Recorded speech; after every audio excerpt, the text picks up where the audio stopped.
Bienvenue si vous nous rejoignez dans 64 minutes, place désormais à votre grand angle.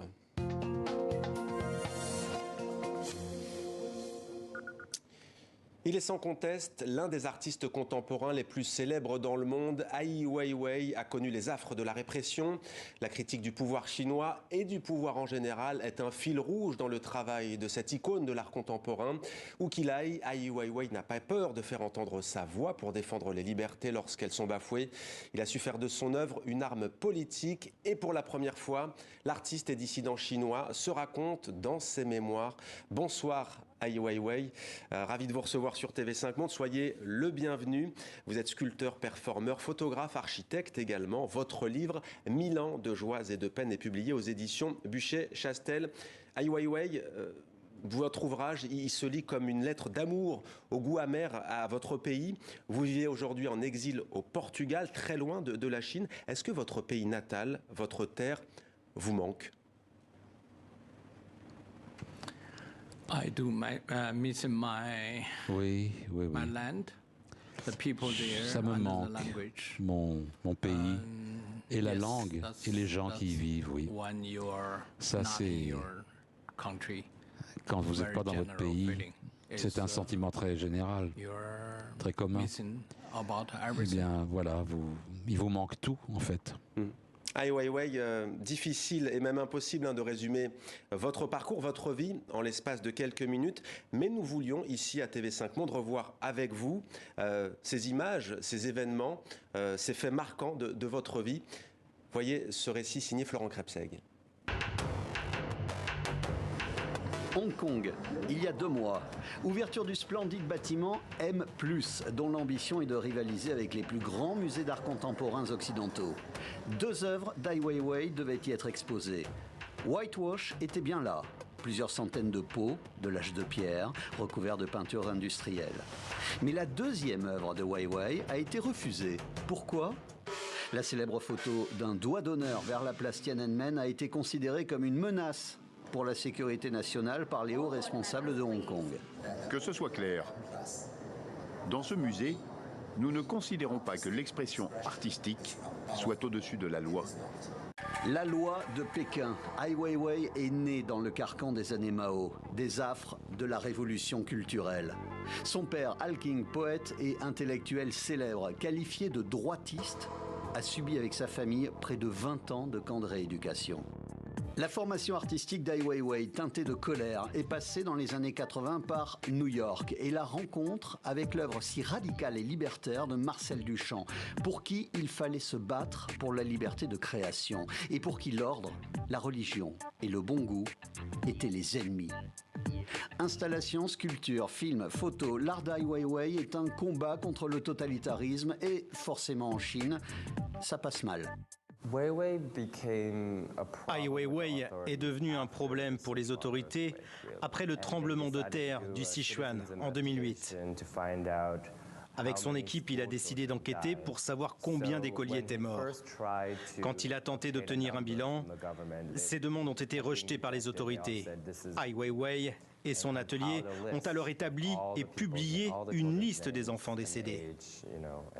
Et c'est là que les ennuis ont commencé avec le gouvernement. Ai Weiwei paiera cher ses créations, ses prises de position. Mais ces arrestations seront prises en photo et diffusées largement sur Internet. Tout comme ce séjour à l'hôpital après avoir été frappé par un policier chinois. Une question se pose. Jusqu'où met-il en scène ces événements ? L'opposant au régime chinois est protégé par sa notoriété, mais il vit désormais au Portugal, loin de la Chine, où les autorités, peu après son départ, ont procédé à la destruction de son atelier. Une image en plus pour l'œuvre d'Ai Weiwei. Ai Weiwei est notre invité. On vient de voir votre père Ai King dans le récit de Florent Krebseg. L'histoire que vous racontez est avant tout celle de cet homme, poète, intellectuel de renom en Chine. Pourquoi ce choix et que représente-t-il pour vous ? Demander ce que représente mon père, c'est la plus haute définition de ce qu'est être un poète, un intellectuel. Et ça signifie que je dois toujours faire confiance à mon propre jugement, au sujet de la justice, au sujet de la condition humaine. Et ça m'a influencé, bien entendu. Et vous dites à son sujet, on ne peut pas comprendre la Chine sans lire Le combat de la génération de mon père. Oui, la Chine a une très longue histoire. Même le Parti communiste vient de célébrer son centenaire, le centenaire de sa naissance. Et sans comprendre mon père et sans comprendre sa génération de lutte, il est très difficile de comprendre la Chine moderne. Votre père a passé environ 20 ans dans les camps de rééducation. Vous y avez passé 16 ans. Est-ce que c'est cela qui vous a donné envie de lutter pour les droits humains et pour la défense de la liberté d'expression en Chine et dans le monde? Mon expérience la plus au début, en fait, avec mon père, parce qu'il avait été puni pour avoir l'esprit libre. Et en fait, c'était lui le plus important opposant littéraire en Chine. Il avait une position extraordinairement élevée en Chine, mais il a été puni. On avait été exilé au Xinjiang. Dans cette province, j'ai grandi avec lui, et cette expérience m'a éduqué tellement. On voit les photos défilées de votre père, vous êtes parfois avec lui. On le voit aussi avec un autre grand poète, le poète chilien, Pablo Neruda. Quelle était la place de votre père, de hiking, en dehors de la Chine?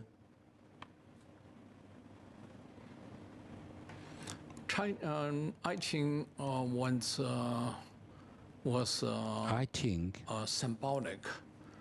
était un symbole de la Chine comme étant le prince des poètes. Donc il avait une position très élevée, mais il représentait aussi un esprit libre de l'intellectuel. Mais ça a été un temps très court. Après quelques années du nouvel establishment, ils l'ont critiqué en tant que droitiste. Et donc,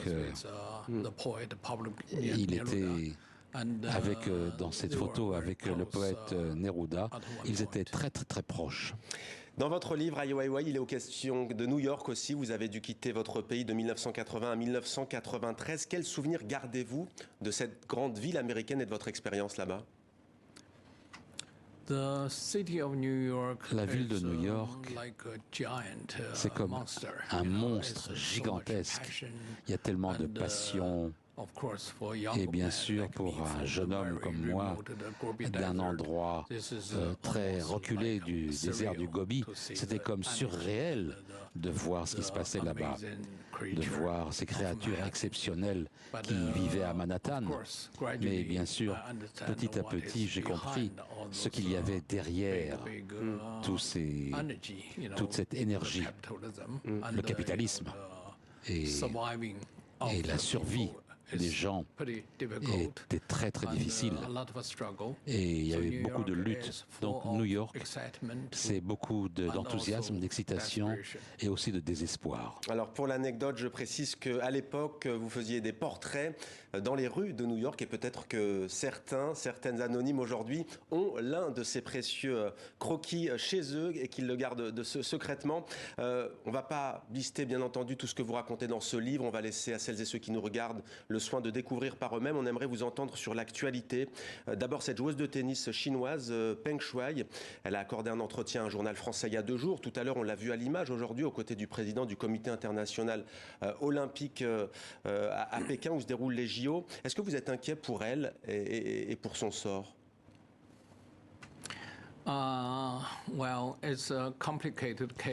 C'est une affaire complexe où l'Occident la font apparaître comme quelqu'un du mouvement MeToo. Non, elle a été opposée à ce qu'elle a eu. C'est-à-dire, c'est une histoire d'amour avec un officiel de haut niveau en Chine. Et par la suite, quand elle a été quittée, elle s'est sentie abandonnée. Elle en a parlé dans les médias sociaux. Mais tout ce qu'elle a écrit a été effacé parce qu'on ne peut pas critiquer ouvertement des des officiels de l'État, et particulièrement de ce niveau-là. Donc ensuite, elle a disparu et elle a changé de ton. Et je ne pense pas que... peut-être qu'elle sent du regret parce qu'elle risque de perdre tout en raison de ses plaintes. Et elle a déjà annoncé que sa carrière allait sans doute être terminée. Ai Weiwei, j'aimerais vous parler d'un homme, Xi Jinping. Il règne en maître sur votre pays, la Chine. Il s'est accordé les pleins pouvoirs. Selon vous, Xi Jinping, c'est le nouveau Mao? Monsieur Xi, je crois, une compréhension encore plus forte de la Chine d'aujourd'hui que ce qu'avait Mao à l'époque. Le gouvernement central comprend parfaitement que la Chine va devenir le pouvoir numéro 1 dans le monde. Et ce que Mao Tse-tung n'a jamais pu imaginer. Et donc la Chine d'aujourd'hui a cette ambition et pourrait arriver à concrétiser cette ambition. Diriez-vous que la Chine est en train de devenir la première dictature numérique avec notamment les hautes technologies et notamment la surveillance de masse à travers notamment l'intelligence artificielle et la reconnaissance faciale?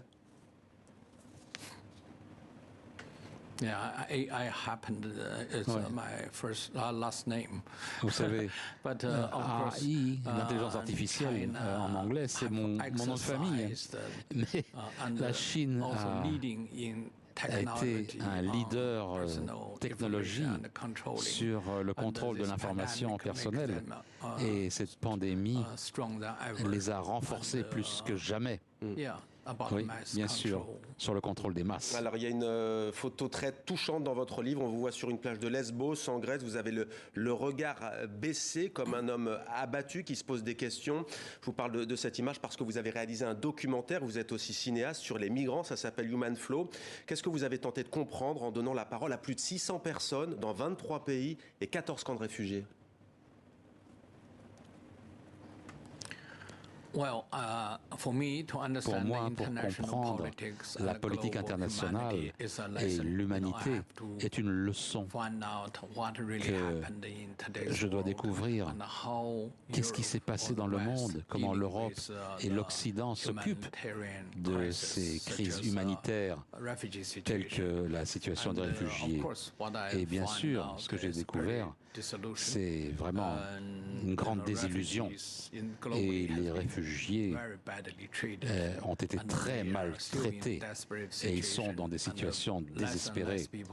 Et il y a de moins de gens qui s'en occupent. Autre film vous concernant Ai Weiwei, Coronation, sur la gestion cette fois de la pandémie par le gouvernement chinois. Océane Goanec s'apprête à nous rejoindre pour en parler, mais d'abord on regarde un extrait de votre film.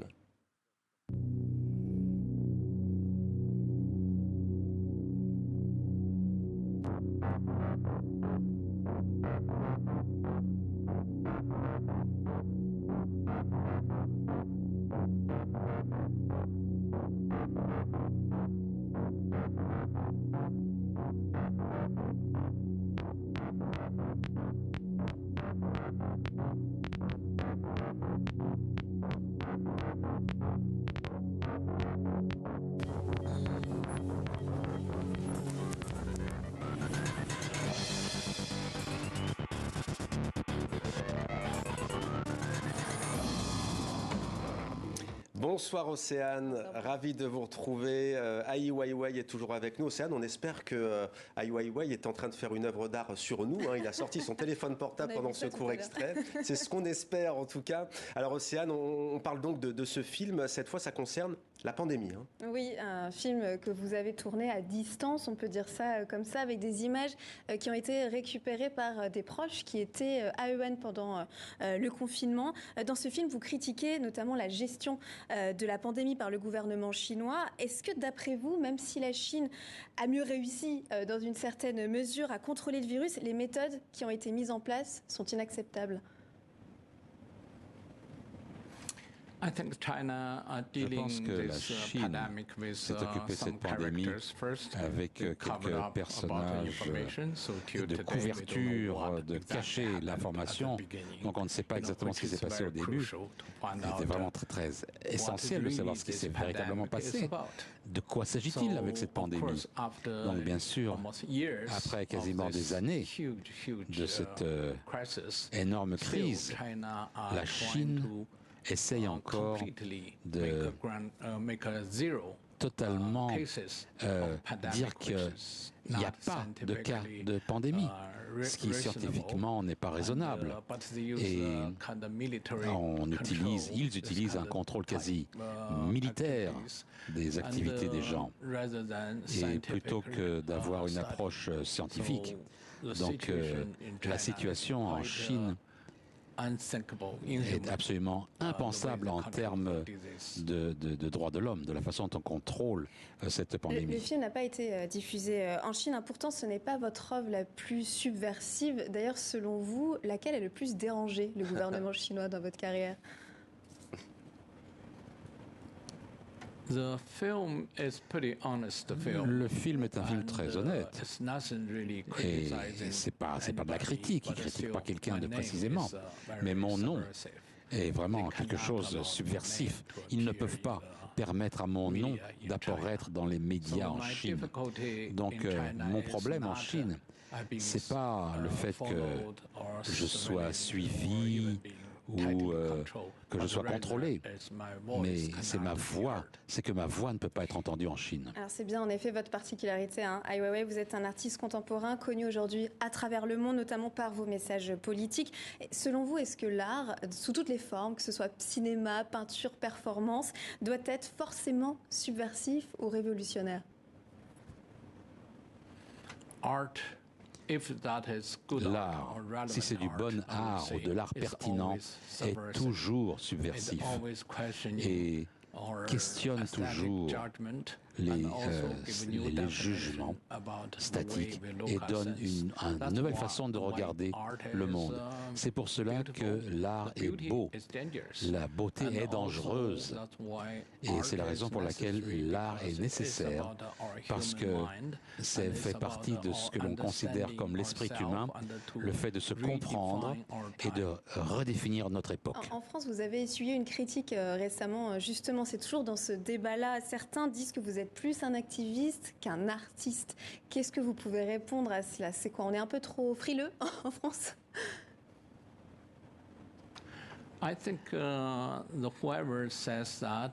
Je crois que dire cela, c'est vraiment très loin de ce qu'est la vie d'aujourd'hui.